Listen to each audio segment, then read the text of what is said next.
Unaware his poor black ex is now married to Korean Mafia boss, he kicked her at the mall. On a bright Saturday afternoon at Riverside Mall, Marcus stood in line at the food court, his stomach growling after hours of shopping. He had just finished picking up gifts for his family when he spotted someone familiar across the crowded space. Before he could process what he was seeing, his feet were already moving. And in the next moment, he did something that would haunt him for the rest of his life. Something that revealed just how little he truly knew about the woman he once claimed to love. But before we dive into what happened that day, let us know where you're watching from in the comments. And make sure to subscribe, because the story you're about to hear will leave you speechless. 3 years earlier, Marcus had everything he thought he wanted.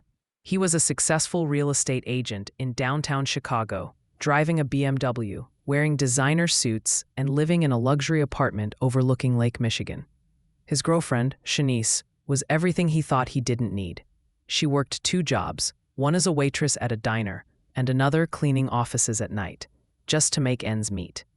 She lived in a small studio apartment in the South Side, took the bus everywhere, and wore the same 5 outfits on rotation. Marcus had met Shanice at a community event 2 years before. She had been volunteering, serving food to the homeless. Her face lit up with genuine warmth as she talked to each person like they mattered. Something about her spirit drew him in. She wasn't trying to impress anyone. She wasn't wearing makeup or expensive clothes. She was just herself, pure and unfiltered. For a man who spent his days around fake smiles and empty promises in the real estate world, Shanice felt like fresh air. They started dating, and for a while, Marcus convinced himself that love was enough. Shanice would come over to his apartment with homemade meals, her eyes wide with wonder at his view, his furniture, his life. She never asked him for anything, never hinted that she wanted him to take care of her. She was just happy to be with him, and that made Marcus feel like a king. But as months passed, Marcus began to notice things. When they went out, Shanice couldn't afford to split the bill at nice restaurants. She didn't have the right clothes for the corporate events his colleagues invited him to. Her phone was an old model with a cracked screen. Her shoes had worn soles. And slowly, those things started to bother him. Not because he didn't care about her, but because he cared about what other people thought. His friends would make subtle comments. His mother would purse her lips when Shanice showed up in her waitress uniform, having come straight from work. His boss once asked if Marcus was sure about dating someone from that neighborhood. The breaking point came at a company gala. Marcus had been nominated for Agent of the Year, and the event was held at one of Chicago's most prestigious hotels. Shanice had been so excited, had borrowed a dress from her coworker, had saved up to get her hair done. But when she arrived, Marcus saw her through different eyes. The dress didn't quite fit right. Her shoes didn't match. Her hair, though styled beautifully, wasn't the sleek, expensive look the other women had. And when his boss approached them, making small talk, Marcus felt ashamed. He actually felt ashamed of the woman who loved him. That night, after the gala, Marcus drove Shanice home in silence. She kept asking what was wrong, her voice getting smaller and smaller. When they pulled up outside her building, Marcus finally spoke. He told her he didn't think they were compatible, that they came from different worlds, that he needed to focus on his career. Shanice stared at him, tears streaming down her face, and asked him if he was really breaking up with her because she was poor. Marcus didn't answer. He just looked away, his hands gripping the steering wheel. Shanice got out of the car without another word. She didn't beg. She didn't plead. She just walked into her building, her shoulders shaking with silent sobs, and Marcus drove away, telling himself he had made the right decision, that he deserved someone who matched his lifestyle, someone who wouldn't embarrass him. In the months that followed, Marcus threw himself into work. He closed deal after deal, made more money, bought a bigger apartment. He dated other women, women with careers and designer wardrobes and the right connections. But none of them made him feel the way Shanice had. None of them looked at him like he was their whole world. Still, Marcus pushed those thoughts away. He convinced himself he had upgraded his life. What Marcus didn't know was what happened to Shanice after he left her. For 2 weeks after the breakup, Shanice barely functioned. She went to work, came home, and cried herself to sleep. She had given Marcus everything, her time, her heart, her belief in love, and he had thrown it away because she didn't have enough money. The rejection cut deeper than anything she had ever experienced. It wasn't just that he left. It was why he left. It was the message that she wasn't good enough, that her worth was tied to her bank account, that love couldn't survive poverty. But Shanice was a fighter. She had survived growing up in foster care, had worked her way through community college while holding down jobs, had built a life from nothing. She wasn't going to let Marcus break her. So she dried her tears, picked herself up, and made a decision. She was going to change her life, not for a man, but for a woman, but for herself. Shanice started taking online courses in business management. She saved every penny she could. She stopped going out, stopped buying anything unnecessary. Her coworkers thought she was crazy, working herself to exhaustion. But Shanice had a goal. She wanted to open her own catering business. She had always loved cooking, had a natural talent for flavors and presentation, and she knew that if she could just get enough capital together, she could make it work. 6 months after the breakup, Shanice was working a private catering event at a downtown hotel. It was a small job, just helping the main catering company with serving, but it was a step up from the diner. The event was for a Korean business delegation visiting Chicago, and Shanice was assigned to serve the VIP table. That's where she met Ji-hoon. Ji-hoon was 35 years old, tall and impeccably dressed in a tailored black suit. He had sharp features, dark eyes that seemed to see everything, and an air of quiet authority that made people instinctively step aside when he walked by. He was the youngest son of the Kang family, one of the most powerful families in Seoul. But Ji-hoon wasn't in Chicago for legitimate business. The Kang family had connections that ran deep into the underground, and Ji-hoon was there to oversee operations, to make sure their interests in America were protected. When Shanice approached his table with a tray of appetizers, Ji-hoon looked up at her, and something shifted in his expression. She was beautiful, yes, but it wasn't just that. There was something in her eyes, a sadness mixed with strength, that caught his attention. When she smiled and asked if he needed anything, her voice was warm, despite whatever pain she was carrying. Ji-hoon found himself watching her throughout the evening. He noticed how hard she worked, how she never complained even when other servers were rude to her, how she treated everyone with the same kindness, regardless of who they were. At the end of the night, as the guests were leaving, Ji-hoon approached her. He asked her name. She told him. He asked if she liked her job. She was honest and said she was saving up to start her own business. He asked what kind of business, and when she told him about her dream of opening a catering company, he smiled for the first time that evening. Ji-hoon handed her his card. He told her to call him if she ever needed help. Shanice looked at the card, saw the name of a company she didn't recognize, and politely thanked him, thinking she would never actually call. She had learned not to trust handsome men in expensive suits, who made promises. But 2 weeks later, when Shanice's apartment building caught fire and she lost everything she owned, including her savings, she found herself with no other options. She dug through the few belongings she had managed to salvage and found Ji-hoon's card. With shaking hands, she called the number. Ji-hoon answered on the second ring. When she explained what had happened, there was a long pause. Then he told her to meet him at a specific address the next day. Shanice almost didn't go. She didn't know this man, didn't know what he wanted from her. But desperation makes people brave. The address led to a beautiful restaurant in the Loop. Ji-hoon was waiting for her, and when she arrived, still wearing the same smoke-stained clothes from the fire, he didn't flinch. He ordered food, made sure she ate, and then he made her an offer. He would fund her catering business. In return, she would cater events for his company and associates.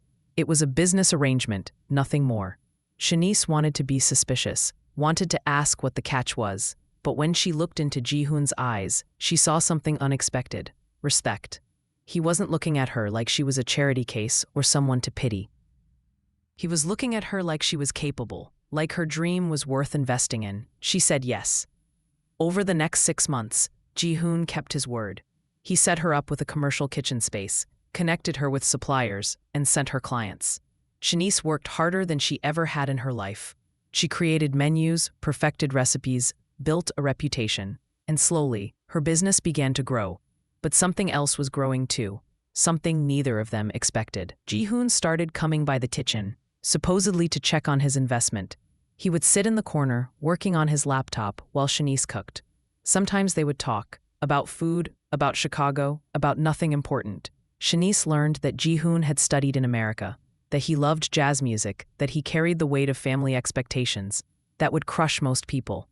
Ji-hoon learned that Shanice had grown up without parents, that she had fought for everything she had, that she believed in goodness, even after the world had tried to teach her otherwise. One night, after a particularly successful event, Ji-hoon drove Shanice home. They sat in his car outside her new apartment, a much nicer place than she had before, thanks to her growing business. Shanice turned to thank him, to tell him how much his help had meant, and found him already looking at her. The air between them shifted. And then, without planning it, without thinking about consequences, Ji-hoon leaned over and kissed her. Shanice pulled back, her eyes wide. She told him this was a bad idea, that she couldn't mix business with personal feelings, that she had been hurt before. Ji-hoon nodded slowly, then said something that changed everything. He told her he wasn't Marcus. He told her he didn't care about where she came from or what she had. He told her he saw her, really saw her, and what he saw was someone extraordinary. Tears filled Shanice's eyes. She had built walls so high around her heart, had promised herself she would never be vulnerable again. But Ji-hoon wasn't asking her to be perfect. He was asking her to be herself. They started dating in secret. Ji-hoon knew his family would never approve of him being with an American woman, let alone a black woman from a poor background. The Kang family had expectations, traditions, business arrangements that included who their sons married. But Ji-hoon had spent his whole life doing what his family wanted. For once, he wanted to choose for himself. For 8 months, it kept their relationship hidden. Shanice would finish her catering jobs and meet Ji-hoon at his penthouse.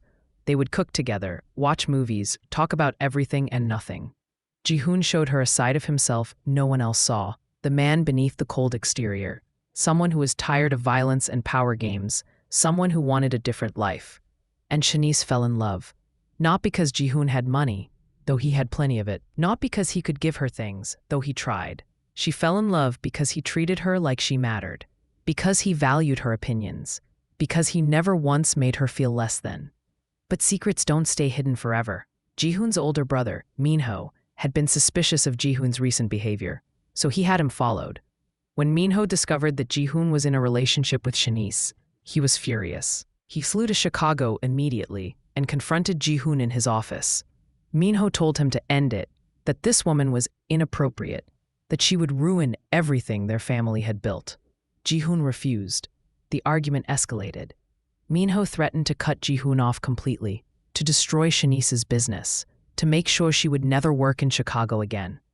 Ji-hoon, who had always been the dutiful younger brother, finally snapped. He told Minho that he was done living his life according to their family's rules. He told him he was going to marry Shanice, whether they approved or not. Minho left that office shaking with rage, but he was also calculating. He knew he couldn't force Ji-hoon to comply. Ji-hoon was too valuable to the family's operations in America. So Minho decided on a different approach. He would test this woman, see what she was really made of. 3 days later, Shanice received a visit at her kitchen from 2 men in suits. They weren't threatening, but they weren't friendly either. They told her they represented the Kang family. They told her they knew about her relationship with Ji-hoon. And then they made her an offer. They would give her $5 million to walk away, to disappear, to never contact Ji-hoon again. Shanice stared at them in disbelief. $5 million. More money than she had ever dreamed of. Enough to expand her business, to buy a house, to never worry about money again. All she had to do was leave the man she loved. The men gave her 24 hours to decide. After they left, Shanice sat alone in her kitchen and cried. Not because the decision was hard, but because it hurt to know that Ji-hoon's family thought she could be bought. That they saw her as nothing more than a gold digger, someone who could be paid off like a problem that needed solving. That night, Shanice went to Ji-hoon's penthouse. She told him about the visit, about the offer. She watched his face go dark with fury. But before he could call his brother and unleash his rage, Shanice took his hands and told him her answer. She told him no amount of money would make her leave him. She told him she loved him. Not his wealth, not his power, just him.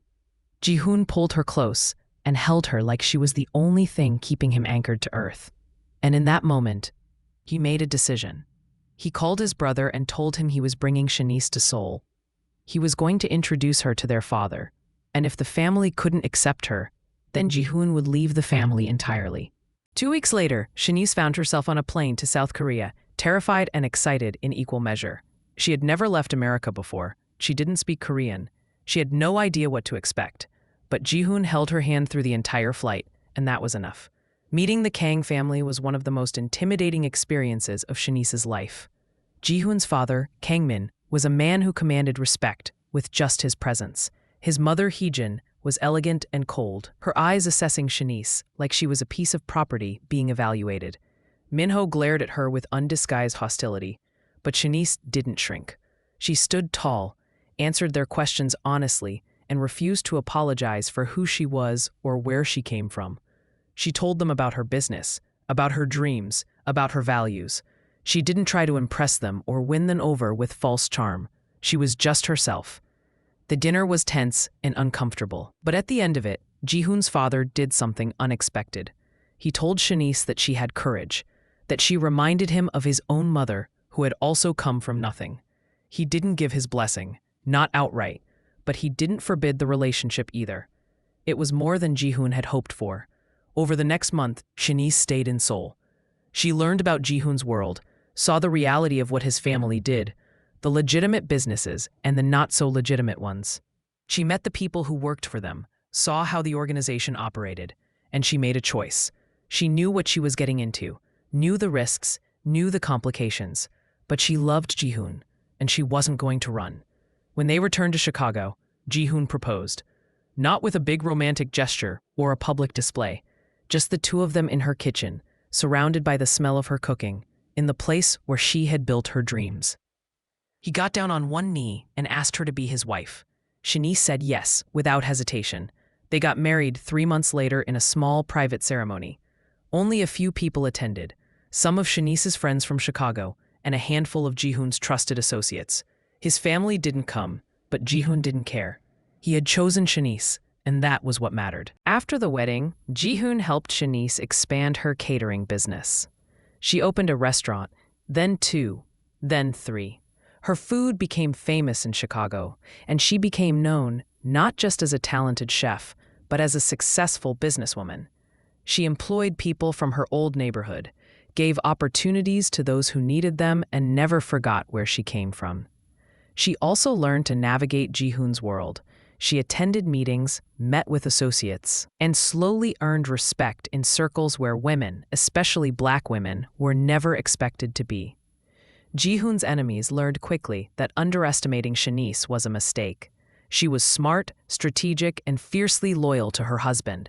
And Marcus? Marcus had no idea any of this had happened. After the breakup, he had deleted Shanice's number, blocked her on social media, and erased her from his life. He never tried to find out what became of her. He was too busy with his own life, his career, his new relationships. Shanice became nothing more than a footnote in his past, someone he occasionally thought about with mild guilt but mostly forgot. Until that day at Riverside Mall, 3 years after their breakup. Marcus was having a bad day.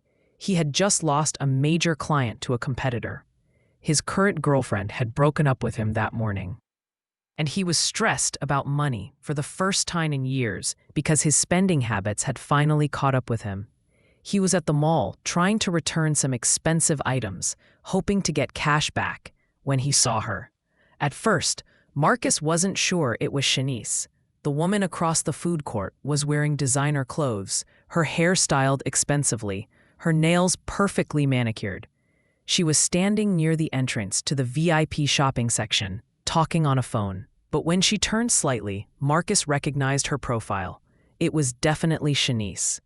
His first thought was that she must have found some rich man to take care of her. That thought filled him with an ugly mixture of vindication and jealousy. See, he had been right to leave her. She had just been looking for someone with money all along, and now she had found him, whoever he was.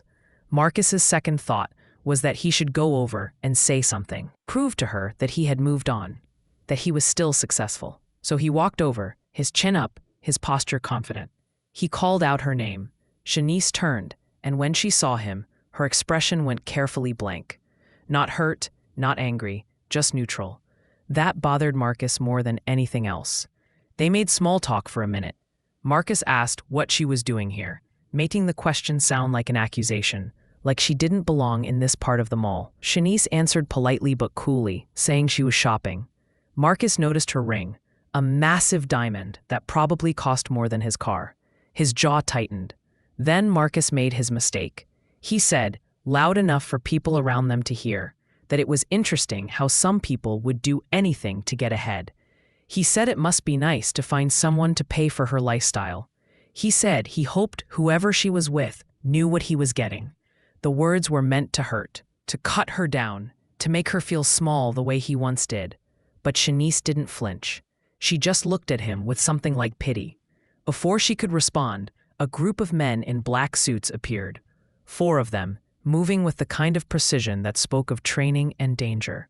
They positioned themselves around Shanice protectively, and one of them asked in accented English if everything was all right, if this man was bothering her. Marcus took a step back, suddenly aware that he had miscalculated badly. Shanice placed a gentle hand on the guard's arm and told him in Korean that everything was fine, that this was just an old friend. Marcus didn't understand the words, but he understood the fluency, the casual way she spoke a language she definitely hadn't known when they were together. Then another man approached, Ji-hoon. He was taller than Marcus, broader, and carried himself with the kind of quiet power that made Marcus feel small without saying a word. Ji-hoon walked straight to Shanice, wrapped an arm around her waist, and kissed her temple with casual affection. Then he looked at Marcus, his expression polite, but his eyes cold. Ji-hoon asked Shanice who this was. She answered in English, for Marcus's benefit, that this was someone from her past, someone who didn't matter anymore. The words were simple, but they landed like a punch to Marcus's gut. Marcus, trying to salvage his pride, extended his hand to Ji-hoon and introduced himself. He said he and Shanice used to date. Ji-hoon shook his hand with a grip that was just a little too tight and responded that Shanice had mentioned him. Marcus asked what Ji-hoon did, trying to assess his competition. Ji-hoon smiled and said he was in business. Nothing more specific than that. The conversation was brief and uncomfortable. Marcus kept trying to find a way to assert dominance, to prove he was still important, but every word out of his mouth made him seem smaller. Finally, Ji-hoon said they needed to go, that they had a dinner reservation. He guided Shanice away, his hand on the small of her back, and the security team followed. Marcus stood there, frozen, watching them walk toward the VIP section of the mall. Other shoppers were staring at him, whispering. He had made a scene. He had tried to embarrass Shanice, and instead, he had embarrassed himself. But it wasn't until later that night, when Marcus Googled Ji-hoon's name along with Shanice's, that he understood the full extent of his mistake. He found articles about Shanice's restaurants, her success, her marriage to Ji-hoon Kang. And when he dug deeper, when he started finding connections to the Kang family, to their reputation, to what they were involved in, Marcus felt his blood run cold. He had kicked her. Not literally, but metaphorically. He had tried to kick her down in public, to humiliate her, to make her feel poor and worthless. And he had done it to a woman who was now married to a man who could destroy Marcus's entire life with a phone call. A man who was part of a family that didn't forget insults or disrespect. Marcus spent that entire night terrified, jumping at every sound, expecting his door to be kicked in. But nothing happened. No one came for him. Days passed, then weeks. Nothing. What Marcus didn't know was that Ji-hoon had asked Shanice what she wanted him to do about the man from the mall. Shanice had thought about it for a long moment, then told Ji-hoon to do nothing. Marcus wasn't worth it. He was still the same small, insecure man he had been when he left her. The best revenge was living well, and she was doing exactly that. Marcus couldn't sleep. Every night for 2 weeks after the encounter at Riverside Mall, he lay awake staring at his ceiling, replaying the moment over and over. The look in Shanice's eyes when she said he didn't matter anymore. The cold assessment in Ji-hoon's gaze. The security team that had appeared like shadows. And most of all, the casual way they had dismissed him. like he was nothing more than a mosquito buzzing around their perfect life. He had done more research, staying up until 3 and 4 in the morning, clicking through articles and forums, piecing together information about the Kang family. What he found terrified him. There were whispers about their connections, about business deals that went sideways and people who disappeared, about a network that stretched from Seoul to Los Angeles. Nothing concrete, nothing that would hold up in court, but enough smoke to know there was fire underneath. Marcus started looking over his shoulder when he walked to his car. He checked his rearview mirror obsessively while driving. He stopped going to his favorite restaurants and bars, afraid of running into anyone connected to that world. His friends noticed the change in him, asked what was wrong, but Marcus couldn't explain. How could he tell them that he had insulted a woman who was now married to someone dangerous? How could he admit that his own arrogance and cruelty might have put a target on his back? But as days turned into weeks and nothing happened, Marcus slowly began to convince himself that maybe he had gotten away with it. Maybe Jae-hoon hadn't cared enough to do anything. Maybe Shanice had talked him out of revenge. Marcus didn't know that he was exactly right about the second guess, and he would never appreciate the mercy he had been shown. Meanwhile, Shanice was trying to move on from the encounter. She had told Jae-hoon the truth when she said Marcus didn't matter, but seeing him again had stirred up old feelings. Not love, that had died long ago, but hurt, anger, the memory of how small he had made her feel when he looked at her with shame in his eyes. She had built an entire new life, had become someone powerful and respected, and still that old wound could ache when pressed. Jae-hoon noticed. He always noticed when something bothered his wife. One evening, about a month after the mall incident, he found Shanice in the kitchen of their penthouse, preparing ingredients for a new recipe, but moving mechanically, her mind clearly elsewhere. He came up behind her, wrapped his arms around her waist, and rested his chin on her shoulder. He asked her what she was thinking about.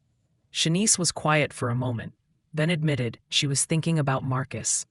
About the girl she used to be, the one who thought love meant accepting whatever scraps someone was willing to give. Jae-hoon turned her around to face him and told her that girl had been brave and strong, that she had survived and grown into the woman he loved. He told her Marcus was a fool who would spend the rest of his life wondering what he had lost. Shanice smiled and kissed her husband, grateful for him in ways she couldn't fully express. But she also made a decision that night. She wanted to do something for the women in her old neighborhood, the ones still struggling, still working multiple jobs, still being told they weren't good enough.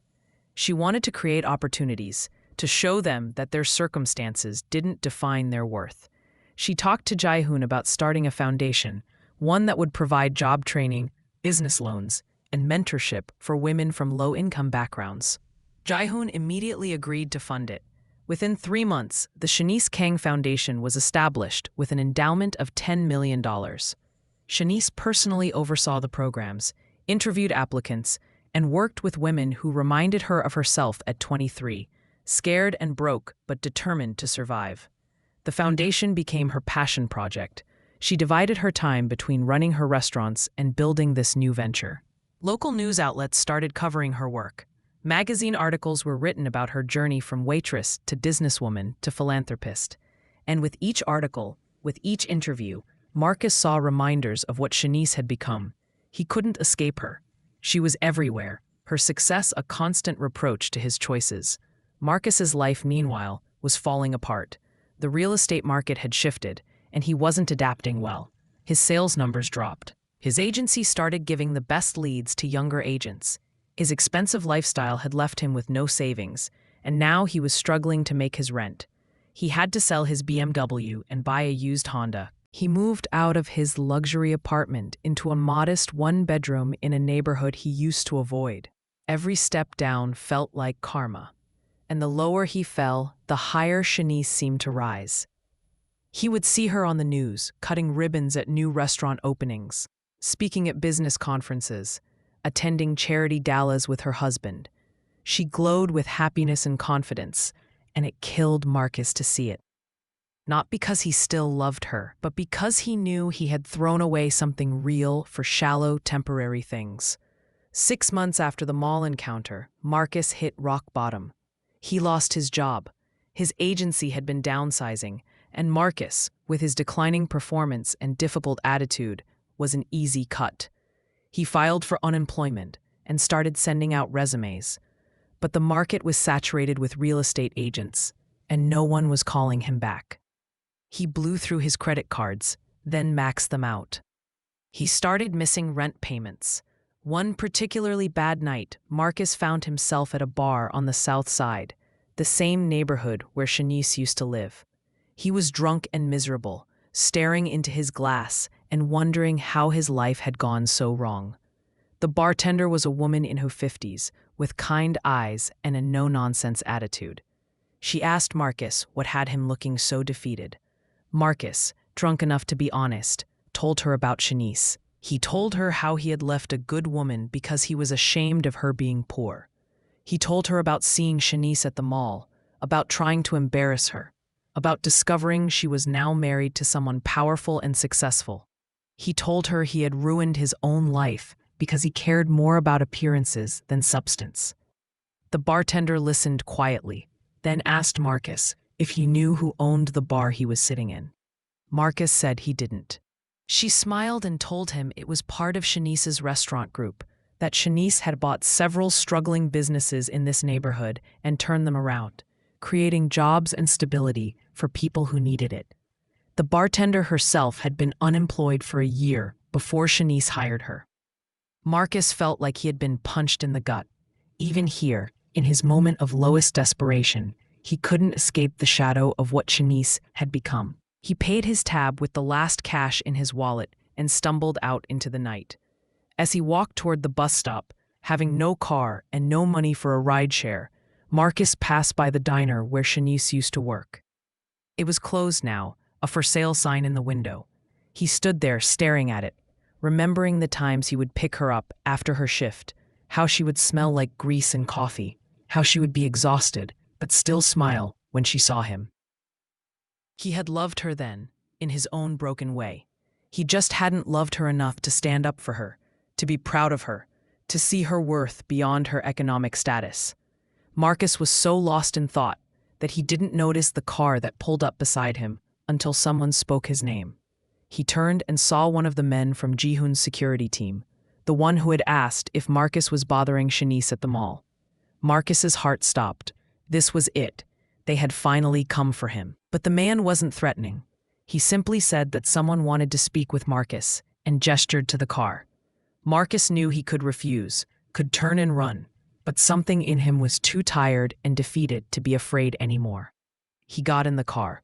They drove in silence through the city, eventually pulling up to one of Shanice's restaurants. It was after hours, the place dark except for lights in the back. The security guard led Marcus through the empty dining room and to a private office.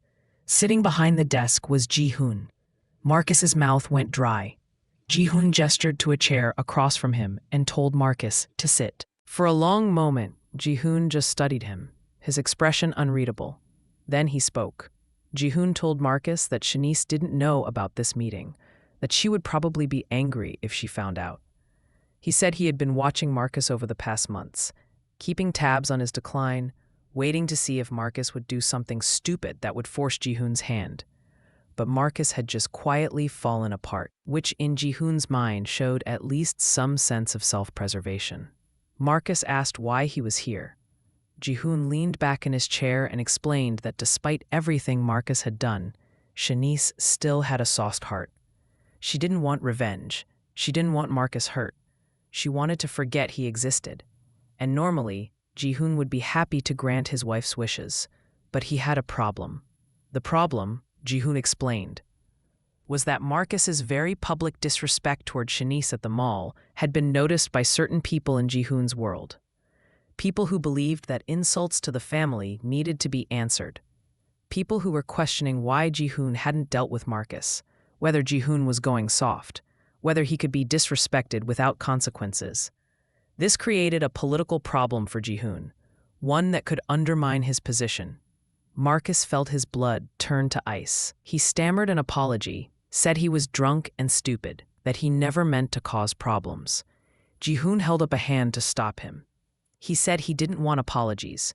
He wanted a solution. And he had one. Ji-hoon slid a folder across the desk.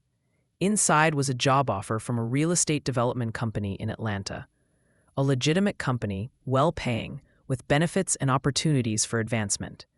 The catch was that Marcus would have to move immediately, within a week. He would have to stay in Atlanta for at least 5 years.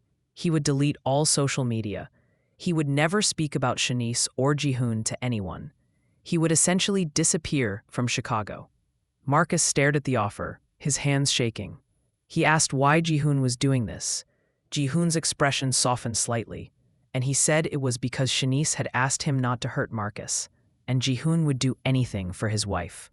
But this was the only option that satisfied both Shanice's mercy and Ji-hoon's need to save face with his associates.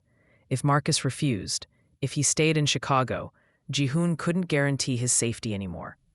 Other people would handle the situation, and they wouldn't be as generous. Marcus understood. This wasn't really a choice. It was an order disguised as an opportunity. He asked if he could think about it. Ji-hoon told him he had 24 hours to decide. The security guard drove Marcus back to his apartment in silence. That night, Marcus didn't sleep at all. He sat on his couch in his shabby apartment, looking around at the wreckage of his life, and realized he had no real reason to stay in Chicago. He had no job, no prospects, no relationships that mattered. His family lived in Ohio and barely spoke to him. His friends had drifted away as his circumstances declined. The only thing keeping him here was pride, and Marcus had finally learned that pride was a luxury he couldn't afford. The next morning, Marcus called the number on the business card Ji-hoon had included in the folder. He accepted the job. 3 days later, he was on a plane to Atlanta with 2 suitcases containing everything he owned. The company had arranged an apartment for him, paid his deposit and first month's rent. When he arrived at the office on his first day, he found that his new boss knew nothing about Ji-hoon or Shanice, or the real reason Marcus had been hired. To them, Marcus was just another agent with decent credentials who was looking for a fresh start. And slowly, over months and then years, Marcus built a new life. Not the flashy, superficial life he had before, but a quieter, more honest one. He lived modestly, saved money, did his job well. He went to therapy and worked through his issues with materialism and status. He dated occasionally, but never seriously, carrying the knowledge that he had destroyed the one real relationship he ever had. Sometimes Marcus would look up Shanice online, see new articles about her foundation, or her restaurants, or her life. In one article, about 2 years after he had moved to Atlanta, he saw a photo of Shanice and Ji-hoon at a hospital, donating money for a new pediatric wing. Shanice was visibly pregnant, glowing, her hand resting on her belly, while Ji-hoon stood behind her with his hand over hers, both of them smiling in a way that spoke of deep, genuine happiness. Marcus closed the laptop and sat in the darkness of his apartment for a long time. He thought about the child Shanice was carrying, the family she was building, the life she had created, and he thought about what he had lost, not just Shanice herself, but the chance to be part of something real and meaningful. Back in Chicago, Shanice gave birth to a daughter they named Minji, combining both of their cultures in a name that meant clever and beautiful. Shanice's restaurants continued to thrive. Her foundation expanded to other cities, and Ji-hoon, the man who was supposed to be cold and dangerous, revealed himself to be a devoted father who would rush home from meetings to change diapers and sing lullabies in Korean. Ji-hoon's family had slowly come to accept Shanice, won over by her strength, her intelligence, and the clear happiness she brought their son. Even Minho, who had been so hostile at first, grudgingly admitted that Shanice was good for Ji-hoon, that she had softened some of his harder edges without making him weak. One afternoon, when Minji was about 6 months old, Shanice was in her flagship restaurant going over menus when one of her managers approached her. The woman looked uncomfortable and said there was someone outside asking to see Shanice, someone from her past. Shanice felt a moment of tension, wondering if Marcus had somehow come back despite Ji-hoon's arrangement. But when she went outside, she found it wasn't Marcus at all. It was her old roommate from when she had lived in the studio apartment, a woman named Keisha. Shanice hadn't seen her in years, not since before she met Jihoon. Keisha looked worn down by life, but happy to see Shanice. They hugged. And Shanice invited her inside, asking what brought her by. Keisha explained that she had heard about Shanice's foundation, about the opportunities it provided for women. She had been working 3 jobs trying to support her kids, and she was drowning. She wanted to know if Shanice's foundation could help her, maybe with some training or a business loan. She looked embarrassed, asking, kept apologizing for showing up like this. Shanice felt tears prick her eyes. She told Keisha she never needed to apologize for asking for help, that this was exactly why the foundation existed. They spent the next 2 hours talking, with Shanice learning about Keisha's life, her dreams of opening a hair salon, the obstacles she faced. Before Keisha left, Shanice had connected her with the foundation's resources and personally promised to mentor her through the process. As she watched Keisha walk away with hope in her eyes, Shanice felt a sense of purpose that was deeper than anything her restaurants or her wealth had ever given her. This was what mattered. Using her resources, her experience, her success to lift others up. Being the help that she had needed when she was at her lowest. That evening, Shanice went home to the penthouse she shared with Jihoon and their daughter. She found Jihoon on the floor of the nursery, playing with Minji, making silly faces that had the baby giggling. He looked up when Shanice entered, and his entire face transformed with love. He asked how her day was. Shanice sat down beside them and told Jihoon about Keisha, about how it felt to be able to help someone who was where she used to be. Jihoon listened, then told her he was proud of her, that she had taken pain and turned it into purpose. He said their daughter would grow up knowing that strength meant using your power to protect others, and that love meant choosing someone every day, not just when it was convenient. 3 years after the mall encounter, Shanice opened her 5th restaurant, and her foundation had helped over 500 women start businesses or get better jobs. She never thought about Marcus anymore. He had become exactly what she told Jihoon he was that day. Someone from her past who didn't matter. Marcus, now settled in Atlanta with a decent career and a small apartment, received an invitation in the mail one day. It was from his cousin, who was getting married in Chicago. Marcus hesitated, knowing that going back to Chicago might mean running into reminders of his past. But it had been 3 years. Surely, enough time had passed. He flew in for the weekend, stayed with his aunt, went to the wedding. It was at a hotel downtown, not far from where he used to live. During the reception, while getting a drink at the bar, Marcus overheard a conversation between 2 women behind him. They were talking about a restaurant they wanted to try, one of Shanice's places. One woman mentioned that the owner had an incredible story, from waitress to successful restaurateur, married to some Korean businessman. The other woman laughed and said she had heard the husband was actually connected to some serious people, that you didn't want to cross him.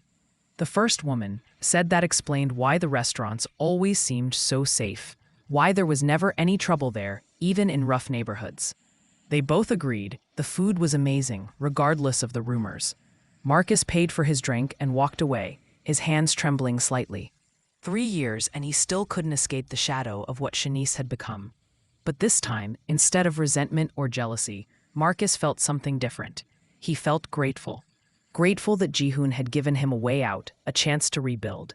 Grateful that Shanice had been merciful when she had every right not to be. And grateful that he had learned, even if the lesson came at a devastating cost. After the wedding, Marcus went back to Atlanta and made a decision. He was going to stop looking backward. He was going to focus on being a better person, on building genuine relationships, on valuing people for who they were rather than what they had. He started volunteering at a homeless shelter, using his real estate skills to help people find affordable housing. He began dating a teacher named Lisa, who lived simply and loved deeply, who reminded him in some ways of who Shanice used to be. Marcus never became wealthy again, never regained the status he once had. But he became something better. He became kind. He became humble. He became the sort of man who saw people's worth beyond their bank accounts. And while he never forgot Shanice or the lessons she had taught him, he finally stopped letting that mistake define his entire existence. In Chicago, Shanice continued building her empire, but empire wasn't the right word anymore. She was building a community, a network of support for people who needed it. Her restaurants employed hundreds, Her foundation had expanded nationwide. And at home, she and Ji-hoon were raising their daughter to understand both sides of her heritage, to appreciate both her Korean roots and her African American culture, to see wealth as a responsibility rather than a status symbol. On Minji's third birthday, Shanice stood in their penthouse, watching her daughter play with her cousins, Ji-hoon's nephews who had flown in from Seoul. Hee-jin, Ji-hoon's mother, was sitting beside Shanice, and to Shanice's surprise, the older woman reached over and squeezed her hand. Hee-jin told Shanice, in careful English, that she had been wrong about her at first. She said Shanice had brought life back to her son, had given their family a beautiful granddaughter, and had shown them all what real strength looked like. Shanice felt tears in her eyes. Acceptance from Ji-hoon's mother was something she had stopped expecting, and receiving it felt like a gift she hadn't known she needed. She thanked Hee-jin, and the two women sat together in comfortable silence, watching the children play. Ji-hoon found them there an hour later and smiled at the sight of his wife and mother side by side. He joined them, sitting on Shanice's other side, and wrapped an arm around her shoulders. He whispered in her ear that he loved her, that she was his whole world, that he would choose her 1,000 times over. Shanice leaned into her husband's embrace and looked around at the family they had built, the life they had created. She thought about the girl she used to be, crying in a studio apartment after being dumped for being poor. That girl could never have imagined this future, could never have dreamed that her pain would lead her here, to this moment of complete happiness and belonging. And somewhere in Atlanta, Marcus was having dinner with Lisa, laughing at something she said, feeling content in a way he hadn't felt in years. He didn't know that at that exact moment, Shanice was celebrating her daughter's birthday. He didn't know about the family she had built or the community she had created. He had finally learned to stop checking, to stop comparing, to let her go completely. The story of Marcus and Shanice had started with him throwing her away like she was worthless. It ended with both of them finding what they needed, though in very different ways. Shanice found love, family, purpose, and power. Marcus found humility, redemption, and a quiet peace. Neither of them thought about the other anymore, which was perhaps the truest sign that they had both finally moved on. Years later, when Minji was 10 years old and asking about how her parents met, Shanice told her daughter the story. Not about Marcus, but about the night she catered an event and met a man who saw her worth when she was at her lowest. About how he helped her build her dreams, how she fell in love with his hidden kindness, how they had fought for their relationship against a world that said they didn't fit. Minji listened with wide eyes and asked if it was like a fairy tale. Shanice smiled and said it was better than a fairy tale, because it was real, because they had chosen each other every day, even when it was hard, because love wasn't about finding someone perfect, but finding someone who believed in you completely. Ji-hoon, listening from the doorway, walked over and added that the most important thing was that mommy never gave up on herself, even when others gave up on her. He told Minji that her mother was the strongest person he had ever met, that she had built something beautiful from nothing, and that Minji could do the same if she worked hard and stayed true to herself. As Shanice tucked her daughter into bed that night, Minji asked one more question. She asked if mommy had ever been scared. Shanice thought about it and answered honestly. She said yes, she had been terrified many times, scared when she lost everything in the fire, scared when she met Ji-hoon's family, scared when she became a mother. But being brave didn't mean not being scared. It meant doing what needed to be done, even when you were afraid. Minji hugged her mother tight and said she wanted to be brave like her when she grew up. Shanice kissed her daughter's forehead and told her she already was.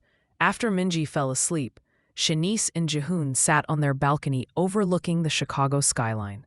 The city lights sparkled below them, and somewhere in that city were hundreds of people whose lives Shanice had touched through her restaurants and her foundation. Women who had been given second chances, families who had been given opportunities, communities that had been given hope. Ji-hoon took Shanice's hand and asked what she was thinking about. She told him she was thinking about how differently her life had turned out from what she expected, how being thrown away had actually been a gift, because it had forced her to become the woman she was meant to be, How losing Marcus had led her to Jehun, to their daughter, to all of this. Jehun reminded her that she had done the work herself, that he had only opened doors. She was the one who walked through them, who built the businesses, who helped the people, who created this life. He was just lucky enough to be part of it. They sat in comfortable silence for a while. And then Shanice said something that surprised herself. She said she forgave Marcus. She forgave him for the hurt, for the shame, for trying to embarrass her at the mall, because holding on to anger would only poison her happiness, and she had too much to be grateful for to waste energy on resentment. Jehun studied his wife's face and saw the truth of her words. He told her that forgiveness was a gift she gave herself, not Marcus. And then he asked if she regretted that he had sent Marcus away, if she wished he had handled it differently. Shanice thought about it carefully and said no, she didn't regret it. Marcus needed to face consequences for his actions, but those consequences didn't need to be violent or destructive. Giving him a chance to start over in Atlanta was more merciful than he deserved, but mercy was something Shanice believed in. She had received so much mercy and grace in her life. From Jehun, from his family, from the people who supported her business, she could extend that same grace to Marcus. And so the story ended not with revenge or destruction, but with forgiveness and growth. Shanice went on to expand her foundation to 10 more cities, helping thousands of women transform their lives. Her restaurants became landmarks in Chicago, known for their excellent food and their commitment to hiring from disadvantaged communities. Her daughter grew up confident and bilingual, comfortable in both her Korean and African American heritage, raised by parents who loved each other deeply and showed her what healthy love looked like. Marcus spent the rest of his life in Atlanta, never wealthy but comfortable, married to Lisa and raising 2 stepchildren he came to love as his own. He never told Lisa the full story about Shanice, just that he had once hurt someone badly and was given a second chance he didn't deserve. He dedicated himself to being better, to treating people with kindness, regardless of their circumstances, to never again making someone feel less than for reasons beyond their control. The two of them never saw each other again. Their paths had diverged completely that day at the mall. When Marcus tried one last time to make Shanice feel small and discovered she had grown far too large for his cruelty to touch, she had built a life beyond his imagination, while he had been given the opportunity to build a life of substance rather than show. And perhaps that was the perfect ending for both of them, not tied together by continued conflict or drama, but separated completely, each finding their own version of peace. Shanice learned that her worth was never dependent on anyone else's recognition. Marcus learned that worth came from character, not circumstance. Both lessons were hard-earned, but both transformed lives. In the end, the story of the poor black woman and the Korean man from a powerful family became a love story that defied expectations. And the story of Marcus became a cautionary tale about the cost of valuing the wrong things. Both stories were true. Both stories mattered. And both stories ended exactly as they should have, with growth, understanding, and the possibility of redemption for those willing to do the work. The last image in this story is of Shanice and Jehun, now in their 40s, standing at the opening of her 10th restaurant. Minji, now a teenager, cuts the ribbon alongside her mother. The crowd cheers, cameras flash. And in that moment, Shanice feels a profound sense of gratitude for the journey that brought her here, for every pain that shaped her, for every obstacle that strengthened her, and for every person who tried to diminish her, but only made her more determined to shine. She had been kicked when she was down, dismissed when she was struggling, and judged as worthless because of her bank account. And she had risen from all of it to become someone who changed lives, who built communities, who loved deeply and was deeply loved in return. That was the real victory. Not that she had proven Marcus wrong, though she had, but that she had proven herself right, that she was always worthy of love, respect, and success, regardless of what anyone else believed.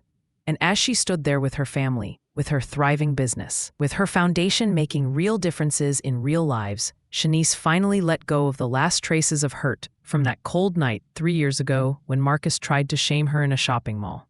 She let it go completely, releasing it into the past where it belonged. and turned her full attention to the future she was still building, one day at a time, one dream at a time, one life changed at a time.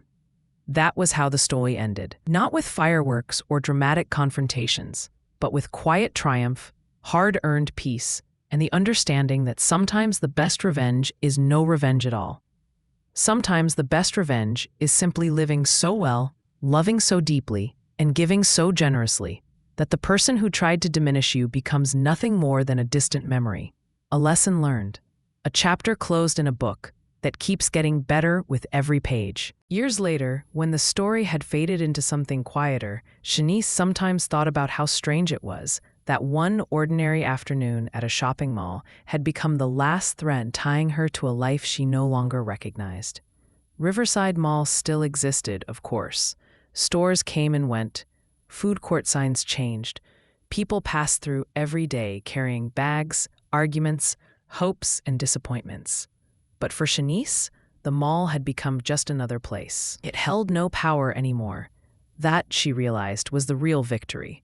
On a calm autumn evening, Shanice stood in the kitchen of her Chicago penthouse, watching her daughter play on the living room floor.